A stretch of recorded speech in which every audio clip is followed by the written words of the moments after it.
అందరికీ శుభోదయం. ముందుగా Adinarayana academy official YouTube channel మిత్రులందరూ నమస్కారం. మరి ఈరోజు ఈ చిన్న వీడియో రూపంలో మీ ముందుకు రావడానికి ప్రధాన కారణం, ఆల్రెడీ ఆంధ్రప్రదేశ్ ప్రభుత్వం ఎంతో ప్రతిష్టాత్మకంగా నిర్వహిస్తున్న ఈ డిఎస్సి ఎగ్జామ్స్ యొక్క ప్రక్రియ చివరి దశకు వచ్చేసింది. అంటే ఈరోజు సుమారుగా నేను వీడియో చేసడానికి జూన్ 24వ తారీఖు, అంటే మాక్సిమం ఇంకా మహా అయితే ఇంకొక 6 రోజులు చివరి దశకు వచ్చేసింది. ఇప్పటికే చాలా మంది ఎగ్జామ్ రాసిన తర్వాత వాళ్ళ పర్ఫార్మెన్స్ వాళ్ళకి అర్థమైపోయింది. తర్వాత ఒక ట్రెండ్ కూడా ఏర్పడిపోయింది. ఏంటా ట్రెండ్ అంటే, ప్రతి ఎగ్జామ్ లో కూడా ఎస్జిటి ఎగ్జామ్ కావచ్చు, స్కూల్ అసిస్టెంట్స్ కావచ్చు, పీజీటీ కావచ్చు, టీజీటీ కావచ్చు, అదే మాదిరిగా ప్రిన్సిపల్స్ కావచ్చు, ఇట్లా ప్రతి ఎగ్జామ్ లో కూడా కామన్ గా అంటే ఓసీ అభ్యర్థులు ఎవరైతే ఉన్నారో వాళ్ళందరికీ కూడా మాక్సిమం నాకు తెలిసి 70కి పైన మార్కులు ఉంటే ఉద్యోగం రావడానికి అవకాశం ఉంటుంది. కామన్ గా కట్ ఆఫ్. ఇక రిజర్వేషన్ల వారీగా తీసుకుంటూ వస్తే ఓపెన్ వాళ్లకు 70కి 80కి మధ్యలో ఉంటుంది తప్పనిసరిగా. రిజర్వేషన్ల వారీగా తీసుకుంటే 60కి 70కి మధ్యలో ఉంటుంది. ఇంకా కొన్ని కేటగిరీస్ ఈ మధ్యకాలంలో ఎస్సీ వర్గీకరణ జరిగిన తర్వాత ఎస్సీ ఏ, ఎస్సీ ఎస్సీసీ అనుకున్నాం కదా. ఎస్సీ ఏ కేటగిరీలో తీసుకుంటే వాళ్ళలో అభ్యర్థుల సంఖ్య చాలా తక్కువగా ఉంటుంది కాబట్టి వాళ్ళకు కట్ ఆఫ్ చాలా తక్కువగా ఉండొచ్చు. 50 కింద వచ్చినా కానీ వాళ్ళకి పోస్ట్ అవడానికి అవకాశం ఉంటుంది. ఎస్సీలో ఒక్క ఏరియాస్ మాత్రమే, ఎస్సీ ఏ కేటగిరీలో మాత్రమే. ఓకేనా, రైట్. సో టోటల్ గా అంటే ఇదంతా ఒక అంచనా మాత్రమే. రిజర్వేషన్ల వారీగా తీసుకుంటే ఇక్కడ బీసీ రిజర్వేషన్స్ కానీ ఓన్లీ బీసీ రిజర్వేషన్స్ కి 60 నుంచి 70 మధ్య, ఓపెన్ కేటగిరీలో 70 నుంచి 80 మధ్య, అదే మాదిరిగా ఎస్సీ ఎస్టీ రిజర్వేషన్ తీసుకుంటే 50 నుంచి 60 మధ్య ఉంటుంది. ఇక కొన్ని రేరెస్ట్ గ్రూప్స్ ఉంటాయి. ఆ రేరెస్ట్ గ్రూప్స్ తీసుకుంటే అవి 40 నుంచి 50 మధ్య ఉండడానికి అవకాశం ఉంటుంది. సో టోటల్ గా ఏదేమైనా కానీ డిఎస్సి ఎగ్జామ్ లో 40-50, 50-60, 60-70, 70-80 ఈ కేటగిరీలో మాత్రమే అందరూ కూడా ఉద్యోగాలు రావడానికి అవకాశం ఉంటుంది.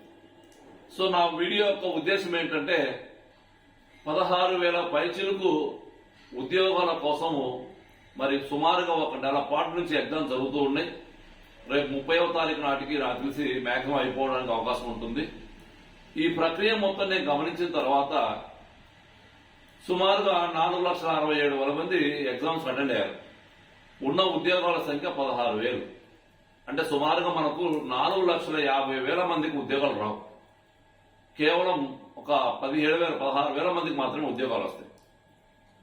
మరి రిమైనింగ్ 4,50,000 మంది వాళ్ళ యొక్క పరిస్థితి ఏంటి అని నేను గమనిస్తే, ఈ మధ్యకాలంలో చాలా మంది నాకు కాల్ చేశారు.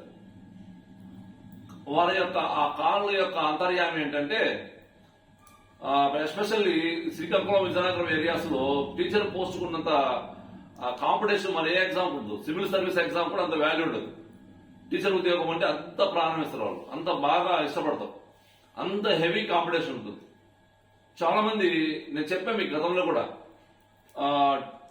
టీచర్ ఉద్యోగం అంటే మెజారిటీ అంటే మనకు 60-40 రేషియో ఉంటుంది, 60-40 రేషియో ఉంటుంది. 60% మంది మహిళలు ప్రిపేర్ అవుతే 40% మంది మాత్రమే జెంట్స్ ప్రిపేర్ అవుతారు, అంటే మెన్స్ ప్రిపేర్ అవుతారు. సో అట్లనే ఈ ఎగ్జామ్ కూడా మాక్సిమం 60-40% రేషియోలో మాత్రమే జరిగింది.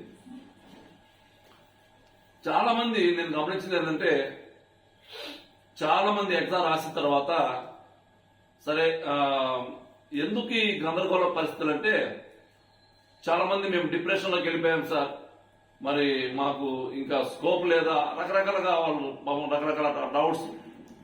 ఎందుకు ఈ కారణం ఇంత డిప్రెషన్లోకి వెళ్ళిపోవడానికి కారణం ఏంటంటే వాళ్ళు ఎక్కువగా ఇష్టపడి చదవడం, ఎక్కువగా లీనమై చదవడం. మధ్యలో వీళ్ళు బాగా చదువుతూ ఉంటే ఈ సున్నితమైన మనసు కలిగిన ఈ మహిళలని ఈ గత అంటే అంటే ఎగ్జామ్ జరగడానికి ముందు చాలా మంది మిస్గైడ్ చేస్తుంటారు. అట్లయింది, ఎగ్జామ్ పోస్ట్పోన్ అవుతుంది, మీకేం కంగారు పడాల్సిన అవసరం లేదు అని రకరకాల మిస్గైడ్ చేస్తుంది. వీళ్ళు ఏం చేశారంటే ఆ మిస్గైడ్ ని బేస్ చేసుకొని ఆ ప్రిపరేషన్ ని స్ట్రెంథన్ చేసుకోలేదు. సో అకస్మాత్తుగా ఎగ్జామ్స్ రావడం, అంటే అకస్మాత్తుగా అంటే కాదు, గడిచిన 6-7 నెలల నుంచి ఎగ్జామ్ జరుగుతూనే ఉంది. గవర్నమెంట్ నుంచి ఎటువంటి క్లారిటీ లేదు. అంటే గవర్నమెంట్ సైలెంట్ గా ఉంది. మన వాళ్ళు ఎక్కువగా గందరగోళం చేశారు, ఎగ్జామ్ పోస్ట్పోన్ అవుతుంది, ఏం ప్రాబ్లం లేదు, అది ఇది చెప్పారు. గ్రూప్ 2 కూడా సేమ్ అంతే. సో ఏది ఏమైనా కానీ ఎగ్జామ్ అయితే అయిపోతుంది. మొత్తం మీద 4,50,000 మంది డిగ్రీ హోల్డర్స్ కావచ్చు, లేకపోతే డిగ్రీ లేకుండా ఉండే వాళ్ళు కొంతమంది కావచ్చు, ఎవరైనా కావచ్చు, వాళ్ళు ఉద్యోగానికి దూరంగా ఉండడానికి అవసరం ఉంది. ఒక 16,000 పైచులకు వారికి మాత్రమే ఉద్యోగాలు వస్తాయి. What about 4,50,000 members? వీళ్ళందరూ ఏం చేయాలి? చాలా మంది నాకు చెప్పే కదా, నేను ఎందుకు చేస్తున్నా ఈరోజు వీడియో అంటే అసలు వాస్తవంగా డిఎస్తో మన సంబంధం లేదు. ఎందుకు చేస్తున్నాను ఈ వీడియో అంటే 4,50,000 మందిలో చాలా మంది చాలా ఎఫర్ట్ చేశారు, కానీ ఏం జరిగింది, మొత్తానికి అనుకున్న విధంగా ఎగ్జామ్ రాయలేకపోయారు. నార్మలైజేషన్ ప్రక్రియ ఉంది. నార్మలైజేషన్ లో అందరూ రాసిన బిట్స్ కు మాత్రమే నార్మలైజేషన్ జరుగుతుంది. అందరికన్నా డిఫరెంట్ గా రాసిన వాళ్ళు ముందుకెళ్ళిపోవడానికి అవకాశం ఉంటుంది. కాబట్టి నార్మలైజేషన్ ప్రక్రియ అంతా అయిపోయేటప్పుడు టైం పడుతుంది. మీకు ఇప్పటికే ఒక ఐడియా వచ్చేసింది. కాబట్టి ఇక నా ఉద్దేశం ఏంటి, నేను ఈ వీడియో ఎందుకు చేశానంటే, ఇది అంతా కూడా పోటీ పరీక్షలు, అందరూ కూడా దీన్ని స్పోర్టివ్గా తీసుకోవాలి. అంతే తప్ప డిప్రెషన్ లోకి వెళ్ళిపోవడము, ఆరోగ్యాన్ని పాటు చేసుకోవడము, ఇటువంటివన్నీ ఎవరు కూడా దయచేసి చేయకండి. ఓకేనా? ఇది కాకపోతే ఇంకొకటి, ఇప్పుడు జీవితంలో మనం గవర్నమెంట్ ఉద్యోగం ఉంటేనే బతకగలుగుతున్నాం, లేని వాళ్ళు ఎంతమంది బతకట్లేదు. గవర్నమెంట్ ఉద్యోగం అనేది ఒక సెక్యూరిటీ, దానికోసం మాత్రం మనం ప్రయత్నం చేస్తాం. అది రాలేదనుకోండి, జీవితం ఏం వేషం కాదు కదా, అనేక మార్గాలు ఉంటాయి. అంటే ఇప్పుడు కాంపిటీషన్ ఎగ్జామ్ అంటే ఓన్లీ డిఎస్సీనేనా, ఇంకేం లేవా? అన్నీ ఉంటాయి. సో కాబట్టి మీ అందరి కోసం ఏదైతే మీరు సిన్సియర్ గా కష్టపడి చదివారో, మీ ప్రిపరేషన్ ఈ యొక్క ఏమంటుందాన్ని ఆ యొక్క టెంపోని కొనసాగించండి. బాగా చదివారు, బాగా కాకమైన ఉన్నారు, ఇదే ప్రిపరేషన్ స్థాయిని, ఇదే హార్డ్ వర్క్ ని ఏపీపీఎస్సీలో రాబోయే నోటిఫికేషన్స్ మీద కూడా మీరు దృష్టి కేంద్రీకరించండి. ప్రధానంగా ఎండోన్మెంట్ ఈఓ నోటిఫికేషన్ రాబోతుంది, దాని మీద మీ దృష్టి కేంద్రీకరించండి. దీనికి సంబంధించి ఆదినారాయణ అకాడమీ మరి గతంలో మనం సాధించిన 24 ఉద్యోగాల స్ఫూర్తితోటి మరి చాలా మంది డిఎస్సి రాసిన వాళ్ళు మేడమ్స్ చాలా మంది నాకు రాత్రి నిన్న 2 days నుంచి ఇక వరుస కాల్స్ వస్తూనే ఉన్నాయి. సార్ మేము ఎగ్జామ్ రాసాం, డిఎస్సి సరిగా ప్రిపేర్ కాలేకపోయాం, ఈ ఎన్రోల్మెంట్ ఈవో ప్రిపేర్ అవుతాం, చాలా మంది కాల్ చేస్తారు. ఎస్పెషల్లీ ఉమెన్స్ నేను చెప్తుంది కూడా. కాబట్టి ఎవరైనా సిన్సియర్ గా ఎన్రోల్మెంట్ ఈవో చదువుకోవాలనుకునే బిగినర్స్, ప్రధానంగా డిఎస్సి అంటేనే వాళ్ళకి అసలు ఏపీఎస్సీ వైపు అసలు టచ్ ఉండదు, అయినా పర్లేదు, మీకు ఇంట్రెస్ట్ ఉండే చాలు, మిమ్మల్ని పూర్తి స్థాయిలో గైడ్ చేసి మిమ్మల్ని విజయ తీరాలు చేర్చే బాధ్యత ఆదినారాయణ అకాడమీ నేర్చుకుంటుంది. కంపల్సరిగా మీరు ఇంట్రెస్ట్ ఉన్న వాళ్ళు డిఎస్సి రాసి మనం విజయానికి చేరుకోలేకపోయిన వాళ్ళు, అంటే మీ మనసు ప్రకారం, మీ యొక్క టాలెంట్ ప్రకారము నేను సరిగ్గా రాయలేదు, నేను వెళ్ళలేను అనుకున్న వాళ్ళు మీరు నిరుత్సాహపడాల్సిన అవసరం లేదు. ఏపీపీఎస్సీలో అతి త్వరలో మనకు దేవాలయాల్లో సేవ చేసే సౌకర్యం కోసము మనకు ఎన్రోల్మెంట్ ఈవో గ్రేడ్ 3 రూపంలో ఒక నోటిఫికేషన్ రాబోతుంది. కాబట్టి దీనికి మీకు కావలసిన అన్ని రకాల సౌకర్యాలు, క్లాసెస్ కావచ్చు, మెటీరియల్ కావచ్చు, టెస్టులు కావచ్చు, గైడెన్స్ కావచ్చు, అన్ని కూడా మీకు ఆదినారాయణ అకాడమీ ప్రొవైడ్ చేస్తుంది. ఒక్కసారి మీరు మన యాప్ ప్లేస్టోర్లో ఇన్స్టాల్ చేయండి.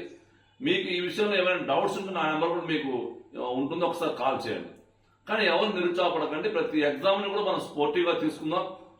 మీరు ఈ డిఎస్సి కోసం చేసిన హార్డ్ వర్క్ లో ఒక 50% హార్డ్ వర్క్ చేయండి. ఎందుకంటే డిఎస్సి లాట్ ఆఫ్ సబ్జెక్ట్స్, కానీ ఇక్కడ ఎన్రోల్మెంట్ ఈవోలో చాలా తక్కువ సబ్జెక్ట్స్, లిమిటెడ్ సబ్జెక్ట్స్, మీకు ఇష్టమైన దేవునికి సంబంధించిన సబ్జెక్టు.